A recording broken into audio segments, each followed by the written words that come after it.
Good morning, brothers, sisters, and friends. I just wanted to share a story about what God has been doing in my life over the past month or so. And so, in the beginning of February, God kind of convicted me to stop judging a course that I was taking. It was on critical theory and power, conflict, and change in Canadian society, and to really learn what they were teaching, to accept the premises, at least in that context, and just to see how they view the world differently than how I grew up in. Afterwards, shortly after, God, through a quote by C.S. Lewis, convicted me about how I was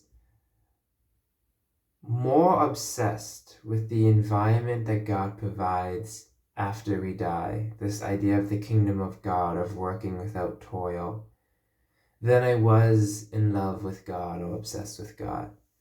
And so I was more future oriented. I was more interested in what God provided in the future, and that hope, than I was in loving God in the present.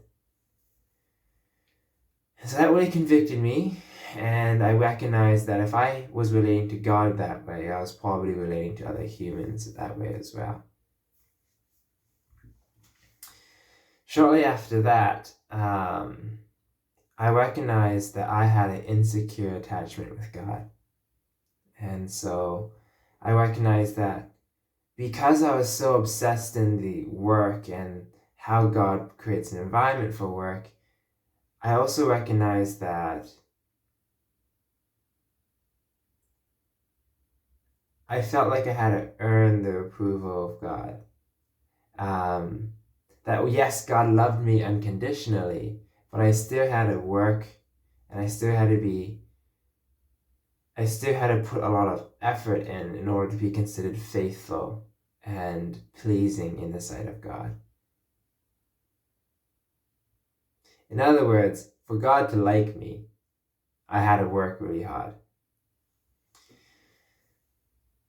Then I went to a conference, Business as Vancouver, Business as Mission Vancouver, and there was a couple speakers there who challenged me, both in accepting a small beginning, but especially in just how do I relate with God, and how much do I know of the character of God?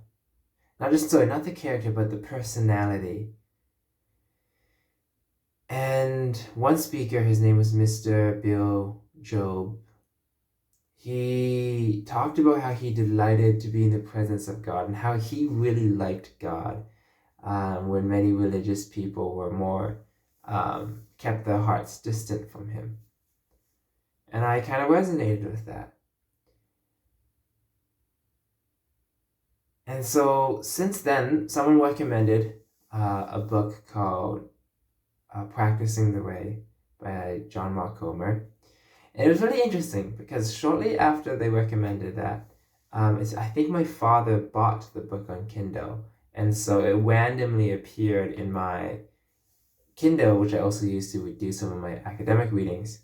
And so I started reading it, and there's just one phrase that began to just do a deep work within me. And it was, I kind of took my own spin on it, but I look at God, and he looks at me, and we're happy.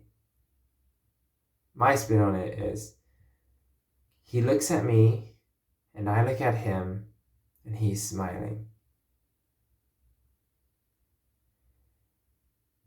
And as I began to reflect on that, especially during the Sabbath, my Sabbath,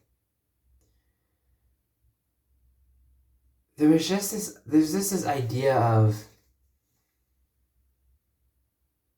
a unilateral love, of a one-way kind of directional love, where I didn't have to try to solve poverty, I didn't have to try to bring together the different parts of the body of Christ. I didn't have to do anything, and God already liked me.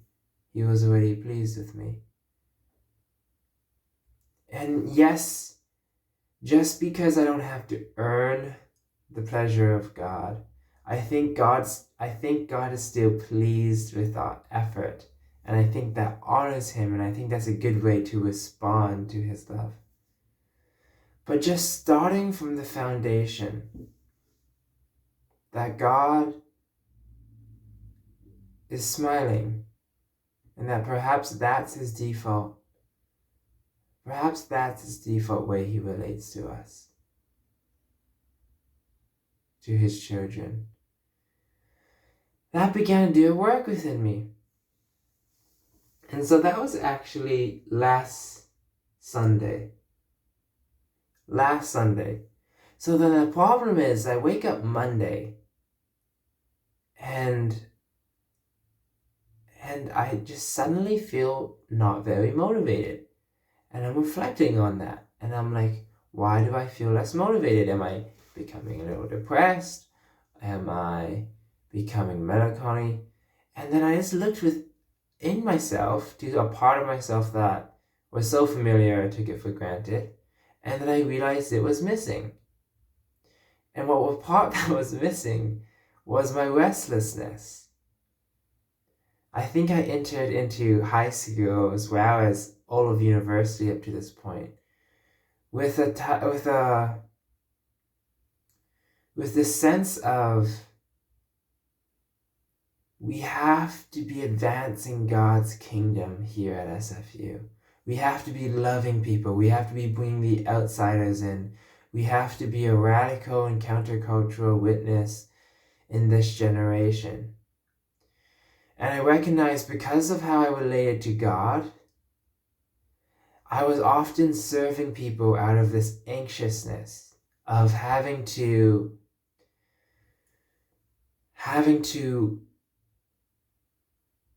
put a certain amount of effort in order for God to like me. And thus I would then take that and pass it on to other people. But then as I was reflecting on this past Monday, I realized that a big part of that restlessness, if not almost all that I can detect, has been gone. And that which used to be a source of a lot of my energy and a lot of my projects and a lot of the initiatives that I took, that I couldn't rely on it anymore. Because I no longer have to try to earn God's approval in the sense of having to work hard enough for God to be pleased with me.